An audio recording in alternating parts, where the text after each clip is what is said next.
ഞാനിവിടെ ക്യൂറേറ്ററോട് ചോദിക്കുകയായിരുന്നു എന്താണ് മുന്നിൽ നിന്നുള്ള 2-3 ശില്പങ്ങൾ എന്താണെന്ന് ചോദിച്ചു. അപ്പൊ അദ്ദേഹം അതിന്റെ ഒരു അർത്ഥം എനിക്ക് പറഞ്ഞു തന്നു. വായനയുമായി ബന്ധപ്പെട്ടതാണ്, അറിവുമായി ബന്ധപ്പെട്ടതാണ്.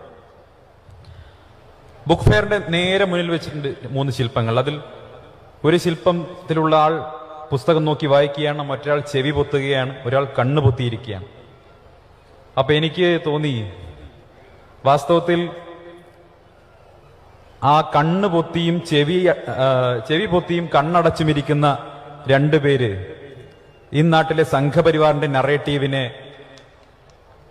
ആ സംഘപരിവാർ നറേറ്റീവിനെ കാണിക്കുന്നവരാണ്, ദൃശ്യവൽക്കരിക്കുന്നതാണ് 2 പേര്. ആ വായിക്കുന്നത് ഞാൻ തന്നെയാണ്.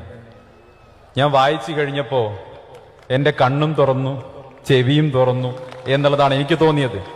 നോക്കൂ, അവിടെ ഇരിക്കുന്നത് ഒരു 3 പ്രതിമകൾ. ഞാൻ ആലോചിച്ചു, സംഘപരിവാറിന്റെ ഏറ്റവും വലിയ നറേറ്റീവിനെ പൊളിക്കുന്നതല്ലേ ആ 3 പ്രതിമകൾ? തിരൂരിലെ തുഞ്ചംപറമ്പിൽ ഭാഷാപിതാവിന്റെ പ്രതിമ സ്ഥാപിക്കുന്നതിന് മലപ്പുറത്ത് വലിയ എതിർപ്പാണെന്ന പച്ചക്കള്ളത്തെ മലപ്പുറം ടൗണിൽ ഇതാ യൂത്ത് ലീഗ് പ്രതിരോധിച്ചിരിക്കുന്നു. ഇവിടെ ഒരു പ്രതിമാ വിരോധവും ഇല്ല.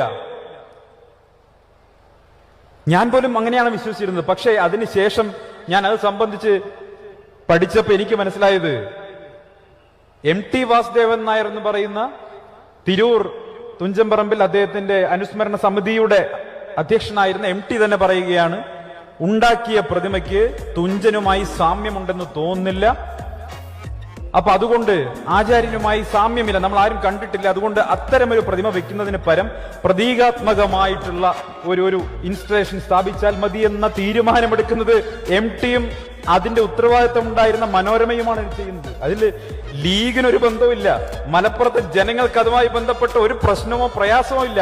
പക്ഷെ നോക്കൂ, ഇപ്പോഴും അത് സംബന്ധിച്ച് മലപ്പുറത്തിനെതിരെ ആക്ഷേപം ഉന്നയിക്കാൻ വേണ്ടി സംഘപരിവാർ ശ്രമിക്കുമ്പോൾ, പ്രത്യേകിച്ച് എന്റെ പാർട്ടിയുടെ മുൻ സംസ്ഥാന അധ്യക്ഷൻ നിരന്തരമായി ആ വാദം ഉയർത്തുമ്പോൾ എനിക്ക് ഇന്ന് അവരോട് പറയാൻ സാധിക്കും, നിങ്ങൾ ആരെങ്കിലും മാ ഫെസ്റ്റിവലിന്റെ വേദിയിൽ കടന്നു വന്നിരുന്നെങ്കിൽ നിങ്ങൾ ഉയർത്തുന്ന കള്ളപ്രചരണങ്ങൾ മുഴുവൻ ഇതാ തകർന്നു വിടിയിരിക്കുന്നുവെന്ന് ഇവിടെ തെളിയുമായിരുന്നു.